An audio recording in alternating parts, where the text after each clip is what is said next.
अध्यक्ष महोदय, मैं आपका धन्यवाद देना चाहता हूं। देश के बहुत महत्वपूर्ण सवाल पर आपने मुझे पूछने का समय दिया है। अध्यक्ष महोदय, ये सरकार किसी और का रिकॉर्ड बनाए ना बनाए, लेकिन पेपर लीक का रिकॉर्ड जरूर ये सरकार बनाएगी। अध्यक्ष महोदय, मुझे इसके बैकग्राउंड में नहीं जाना है कि अध्यक्ष महोदय मुझे बैकग्राउंड में नहीं जाना है कि कब कैसे किस संस्था को बनाया गया है। पूरे देश के छात्र इस पे आंदोलित थे।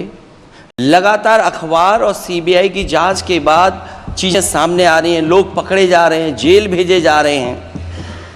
मैं अध्यक्ष महोदय आपके माध्यम से पूछना चाहता हूं मंत्री जी से, क्या सेंटर वाइज जिन बच्चों को सबसे ज़्यादा नंबर मिले हैं, क्या उसकी सूची जारी करेंगे?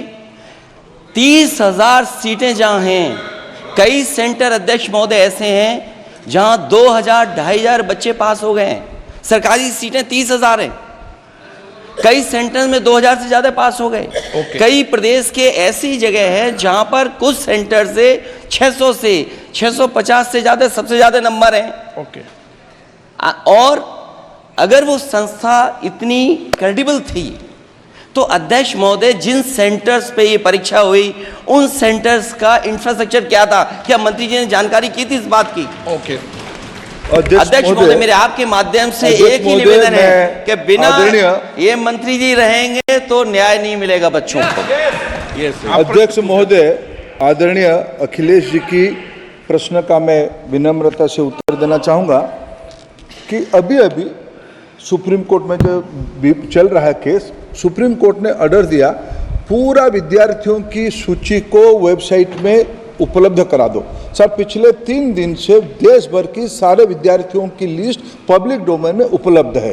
ये सारा चीज़ खुले पे है और कई प्रकार की तर्क आ चुका है। सर, मैं एक अभी उसमें केरल के विद्यार्थी भी अच्छे किए हैं, क्या हम ये कहेंगे भी वहाँ भी कुछ गड़बड़ी हुई थी? ऐसे आरोप करना, मैं देश की ग्रामीण इलाका, देश की एसटी इस बार सबसे अच्छा परफॉर्मेंस करने वाले देश की एसटी एससी ग्रामीण बैकग्राउंड आर्थिक पिछड़े लोगों की है। क्या हम उनकी मेधा को हम चुनौती देते हैं? और बाकी रहा क्वेश्चन पेपर लीक की, सर मैं शुरू से मेरा एक स्टैंड रहा राजनीति नहीं करना, लेकिन अखिलेश जी जब वहाँ दायित्व में थे उस सूबे की, सर सारे सूची है कितने बार उत्तर प्रदेश में क्वेश्चन पेपर लीक हुए हैं। माननीय एक मिनट प्लीज, एक मिनट। राहुल गांधी जी, आप प्रश्न पूछना चाहते हैं? Speaker sir, it's obvious to the whole country. It's obvious to the whole country that there is a very serious problem in our examination system. This is not just a question of NEET, it is in all the major examinations. Now, the minister has blamed everybody except himself. Right? I don't even think he understands the fundamentals of what is going on here. आप प्रश्न क्या है आपका? आ रहा हूं sir. Sir, ये मैं question को सेटअप कर रहा हूं। इसलिए प्रश्न पूछ रहे हैं।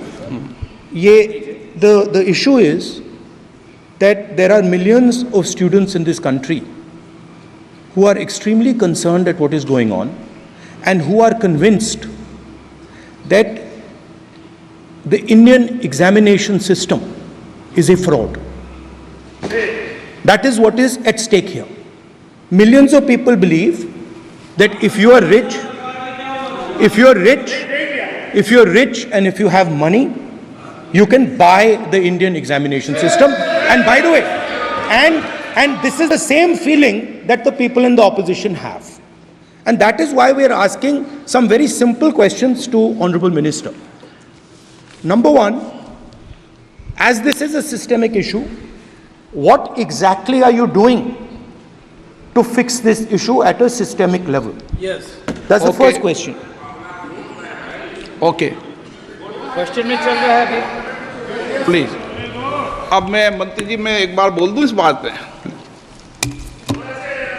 चलो मंत्री जी आप शॉर्ट में जवाब दो, फिर मैं बोल ही देता हूं आज। आप शॉर्ट में जवाब देना प्लीज। अध्यक्ष महोदय, मेरे जो शिक्षा है, मेरे जो संस्कार है, मेरे जो सामाजिक जीवन है, मेरे को मेरे राज्य की, मेरे सूबे की जनता की स्वीकृति मिली है। मैं किसी की, मेरे बौद्धिक और मेरे संस्कार की सर्टिफिकेट मेरे को सारी सदन में किसी से नहीं चाहिए।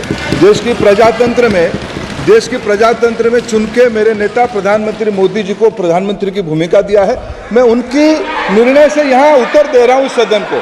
बाकी ये कहना चिल्लाने से सच झूठ नहीं हो जाएगा साहब। ये जो कहा गया देश की अभी की एग्जामिनेशन सिस्टम रबिश है सर, इससे दुर्भाग्यजनक बयान देश की नेता प्रतिपक्ष का कुछ नहीं हो सकता है सर। मैं कठोर शब्द से उसको निंदा करता हूँ। बाकी रहा, मैं सर आपके सामने, आपके माध्यम से देश के सामने सर एक तथ्य रखता हूँ सर। जिन्होंने रिमोट से सरकारें चलाई है, 2010 में 3 बिल आया था सर शिक्षा सुधार के लिए। उन्हीं की पार्टी के नेता आदरणीय कपिल सिब्बल साहब 3 बिल लाए थे। उसमें से एक बिल था एजुकेशन, उसमें एक बिल था prohibition of unfair practice bill 2010, जिसकी उद्देश्य एजुकेशन इंस्टीट्यूशन में माल प्रैक्टिस को बंद करना। सर मेरे सरकार की हिम्मत है, अभी हमने पब्लिक एग्जामिनेशन की रेगुलरिटीज में बिल लाए, कानून बनाए। क्या मजबूरी था कांग्रेस पार्टी की, क्या मजबूरी था नेता प्रतिपक्ष की? उन्होंने उस बिल को उल्टा किया, किसके दबाव में उल्टा किया? क्या निजी मेडिकल कॉलेज की दबाव में, उनकी घूसखोरी की दबाव में उन्होंने उस बिल को उल्टा किया था? सच सुनने की सामने नहीं है ये। मैं किसी की विद्वता पे प्रश्न नहीं उठाता हूं, लेकिन सच 2010 में शिक्षा सुधार की बिल उन्हीं की सरकार ने लाया था, दबाव में उन्होंने उल्टा किया। ये हमको प्रश्न